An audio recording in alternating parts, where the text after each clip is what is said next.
আমি চলে গিয়েছিলাম গণপতি বাপ্পাকে আনতে। তো এটা ছিল গণেশ পুজোর আগের দিন। আমি গণপতি বাপ্পা আর বাকি যা পুজোর সামগ্রী লাগে সবকিছু আনতে চলে যাই।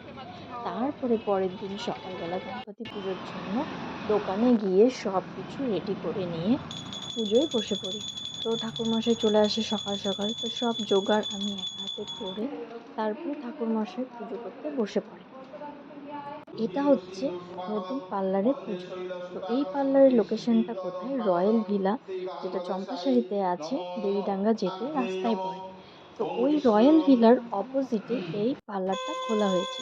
তো তোমরা গেলেই তোমরা যারা যারা রয়্যাল ভিলার পাশে দেবীডাঙ্গার আশেপাশে থাকো, প্রত্যেকে এই পার্লারে নিশ্চয়ই ভিজিট করো। পুজো শেষ করার পরে তারপরে আমি আর সাবিনা দুজন মিলে একটু ভিডিও শ্যুট করি, এই যে সেই হোটেলটা। আর তারপরে আমরা প্রসাদ খেয়ে বাড়ি চলে আসি। Tata, bye bye.